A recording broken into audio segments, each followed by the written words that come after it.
আমার কথা শুনে তার ছোট ছোট অস্পষ্ট আধুবুলিতে বলে উঠল, খুব ভালো। পিচ্ছির কথাটা শুনে জড়িয়ে ধরে ওর নরম গালে গভীর ভাবে একটা চুমু খেলাম।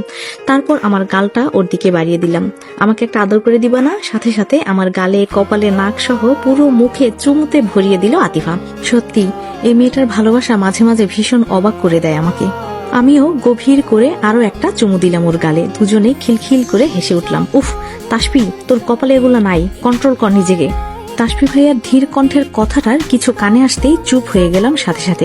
এতক্ষণে তো ভুলেই গেছিলাম এই বজ্জাত লোকটাও এখানে দাঁড়িয়ে আছে, কিন্তু আতিফার সামনে আমাকে কিছু বলবেন না উনি, এতেই শান্তি।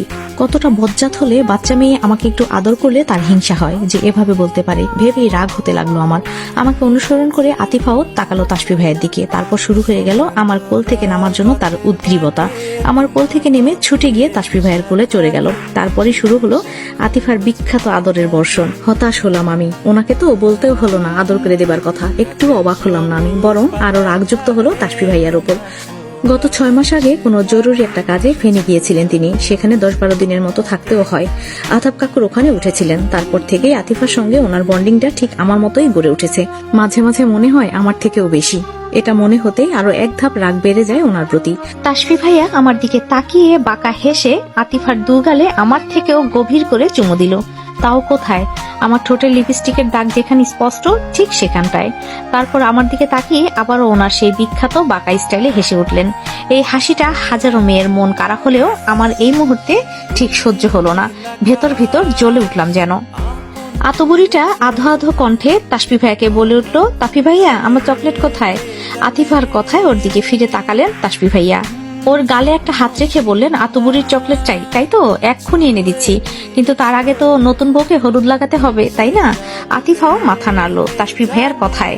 ওনার কোল থেকে নামতে চাইলেই বললেন, কি হলো, নামছো কেন? যাবে না আমার সাথে? না না, আমি তো লোপা আপুর সাথে যাব। দেখো আমাদের জামাও এক, তাই লোপা আপুর সাথেই যাব। চকচক করে উঠলো আমার চোখ দুটো আতিফার কথায়। উফ, এই মুহূর্তে আমার মনে হচ্ছে জিতে গেছি এই বজ্জাত লোকটার থেকে। তাই তাড়াতাড়ি করে হাত ধরে টেনে নিয়ে আসতে লাগলাম ওকে তাসফি ভাইয়ার থেকে। বললাম, ছাড়েন ওকে, দেখছেন না ও আমার সাথে যেতে চাচ্ছে। এমনিতেই দেরি হয়ে গেছে, আর এখন আপনার জন্য দেরি হচ্ছে। সেই তো পরে আমাকে আবার বকাঝকা শুরু করবেন। ছেলেদের দেখানোর জন্যই তো পেতনি সাজতে দেরি করিস, আর বলিস আমার জন্য দেরি হচ্ছে।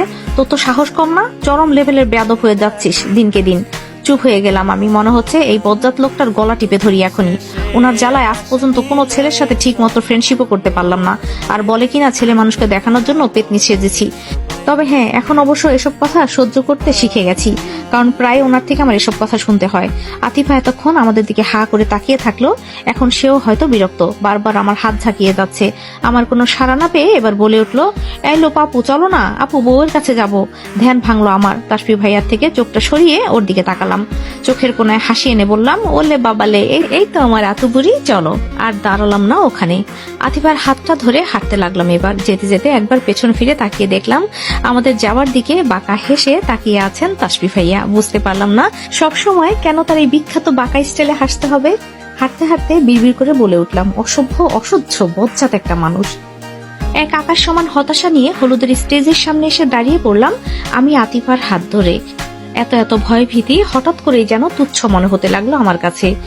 ওই বজ্জাত লোকটার সাথে সাথে এখন রিফাপুকেও আচ্ছা করে ধুলাই দিতে মন চাচ্ছে।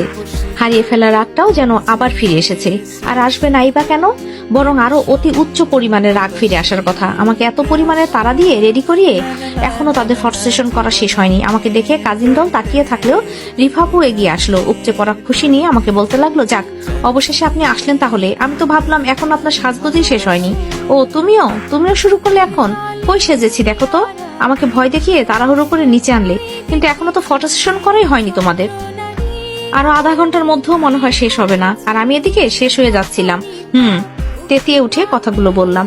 আমার কথার কোনো প্রকার রিয়াকশন না দিয়ে হেসে উঠলো রিফাপু। একটু অবাক হলাম না তাতে। ঠিক এমনটাই যেন আশা করছিলাম তার থেকে। সবচেয়ে রিফাপু আমাকে বেশি বোঝে। দূরে থাকলেও সুখ দুঃখ শেয়ার করার মতো একমাত্র সঙ্গী যেন সে। রাজশাহীতে চান্স পাওয়ার জন্য বছর 2 ধরে সেখানেই থাকতে হয় আপুকে। পড়াশোনার চাপে বাসায় তেমন আসতে না পারলেও 1.5-2 মাস পর পর ছুটে আসে। আর বাসায় আসলেই গল্পের ঝুড়ি নিয়ে কেটে যায় আমাদের নির্ঘুম রাত। ঝগড়াঝাটি না থাকলেও রাগ অভিমান ভালোবাসাগুলো যেন সব সময় আমাদের মাঝে চলতেই থাকে। হাসতে হাসতে রিফা আপু বলতে লাগলো, কতদিনের প্ল্যানিং করে বিয়ে হচ্ছে আপুর, আজকে ছবি তুলবে না তো তুলবো কবে, চল এখন এই পাকনা বুড়িটাকে নিয়ে আয়। আপু কতবার বললো তোর কথা, ছবি তুলবে বলে। চলো চলো তাড়াতাড়ি চলো। সবাই ছবি তুলে শেষ করলো। রিফা আপু ও আমি একসাথে হেসে উঠলাম আতিফার কথা শুনে। আসলে একটা পাকনা বুড়ি, ওর গাল টেনে হাসতে হাসতে বললাম, হ্যাঁ চলো চলো। সবাই ছবি তুলে শেষ করে ফেললো।